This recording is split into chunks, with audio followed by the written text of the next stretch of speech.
Lawrence Taylor, Eli Manning, Vinny Testaverde, Mark Gastineau, Bruce Springsteen, U2, the Rolling Stones, and the Pope. Those are just some of the many storied names who made their mark on Giants Stadium. Now, as the 3-decade-old stadium comes a-tumbling down, senior correspondent Marita Noya Aronson and producer Peggy George McCucci take a look back at some of the history and special memories made there.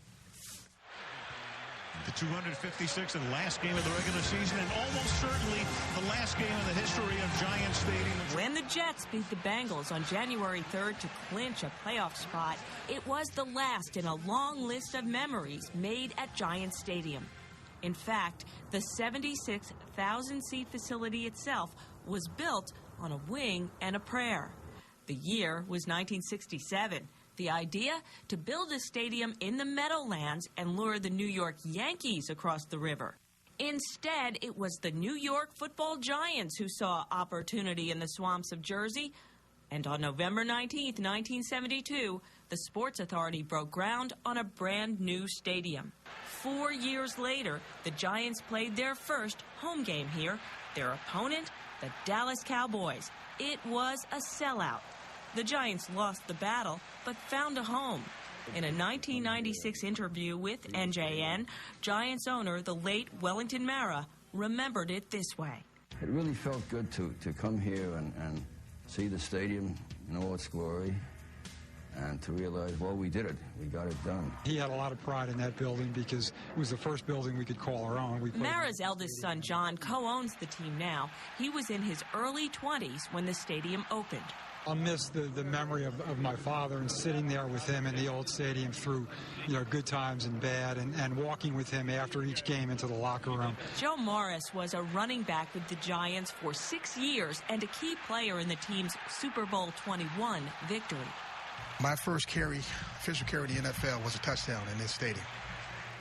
It was a Monday night game against Green Bay. I remember like it was yesterday. In 1984, the Jets moved west, making this the only stadium to be home to 2 NFL teams. Gang Green's first home game was a loss to the Pittsburgh Steelers.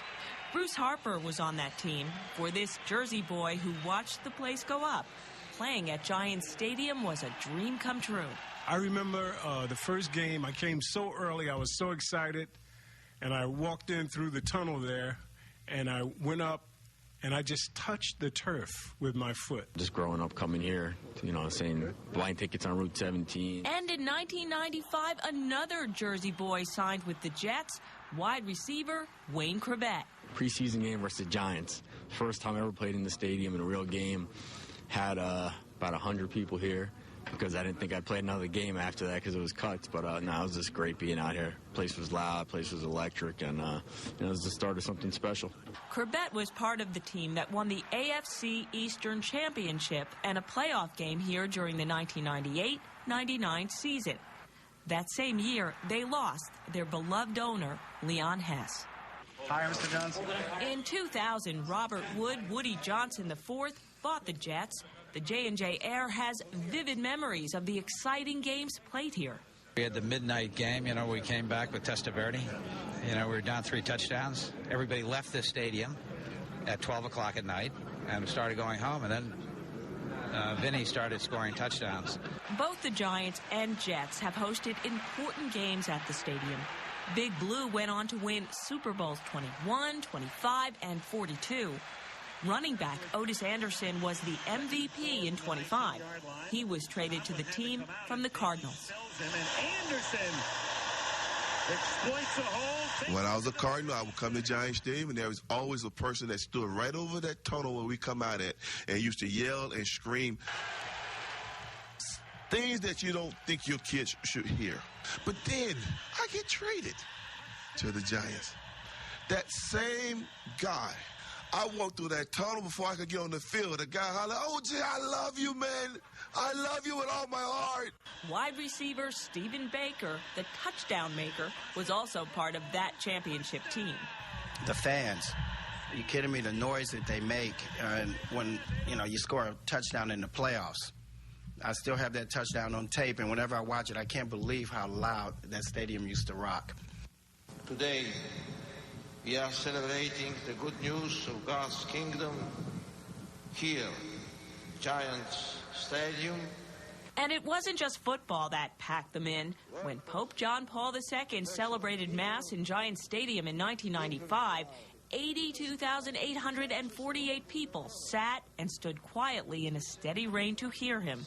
It set an attendance record and broke a New Jersey drought that had gripped the state.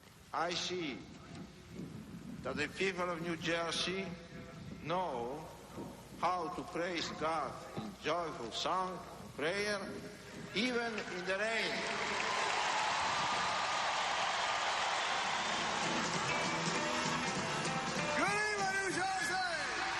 New Jersey's own Bruce Springsteen played out the stadium concert run to sold-out crowds.